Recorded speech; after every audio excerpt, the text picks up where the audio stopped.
यह सिर्फ trade agreement नहीं है, यह साझा समृद्धि का नया ब्लूप्रिंट है। फ्रेंड्स, इस महत्वाकांक्षी एफटीए के साथ साथ हम मोबिलिटी के लिए भी एक नया फ्रेमवर्क बना रहे हैं। इससे भारत के स्टूडेंट्स, वर्कर्स और प्रोफेशनल्स के लिए यूरोपियन यूनियन में नए अवसर खुलेंगे।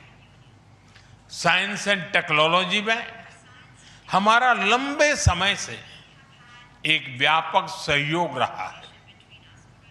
आज हमने इन महत्वपूर्ण लिंकेजेस को भी और मजबूत करने का निर्णय लिया है।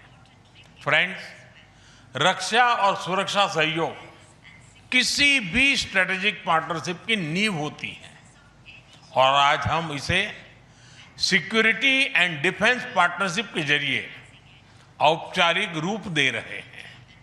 इससे काउंटर टेररिज्म, मैरीटाइम और साइबर सिक्योरिटी में हमारी साझेदारी और गहरी होगी। यह रूल्स बेस्ड इंटरनेशनल ऑर्डर के प्रति हमारी साझा प्रतिबद्धता को भी बल देगा। इंडो पैसिफिक क्षेत्र में हमारे सहयोग का दायरा और बढ़ेगा और इसके साथ हमारी डिफेंस कंपनियां को डेवलपमेंट और को प्रोडक्शन के नए अवसर साकार करेगी। फ्रेंड्स, आज की इन उपलब्धियों के आधार पर हम अगले 5 वर्ष के लिए एक और भी एम्बिशियस और होलिस्टिक स्ट्रेटेजिक एजेंडा लॉन्च कर रहे हैं। एक जटिल वैश्विक वातावरण में ये एजेंडा स्पष्ट दिशा देगा, हमारी साझा समृद्धि को आगे बढ़ाएगा, इनोवेशन को गति देगा, सुरक्षा सहयोग और सुदृढ़ करेगा और पीपल टू पीपल टाइज को और गहरा करेगा। फ्रेंड, भारत और यूरोपियन यूनियन का सहयोग एक पार्टनरशिप फॉर ग्लोबल गुड है। हम इंडो पैसिफिक से लेकर कैरेबियन तक ट्राइलेटरल प्रोजेक्ट को विस्तार देंगे। इससे सस्टेनेबल एग्रीकल्चर, क्लीन एनर्जी और विमेन एम्पावरमेंट को ठोस समर्थन मिलेगा। हम साथ मिलकर आईमैक कॉरिडोर को ग्लोबल ट्रेड और सस्टेनेबल डेवलपमेंट की एक प्रमुख कड़ी के रूप में स्थापित करेंगे।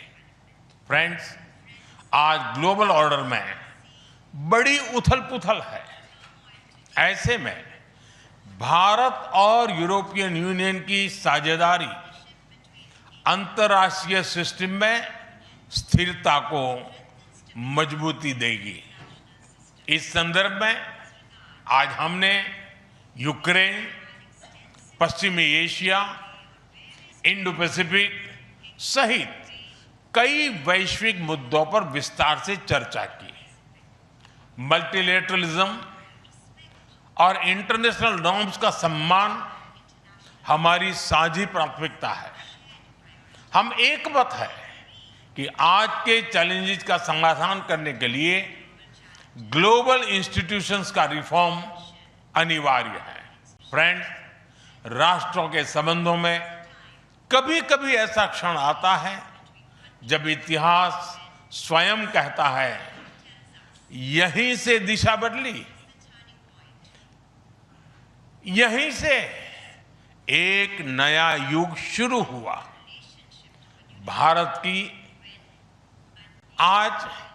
भारत की और यूरोपियन यूनियन की यह ऐतिहासिक समिट वही क्षण है।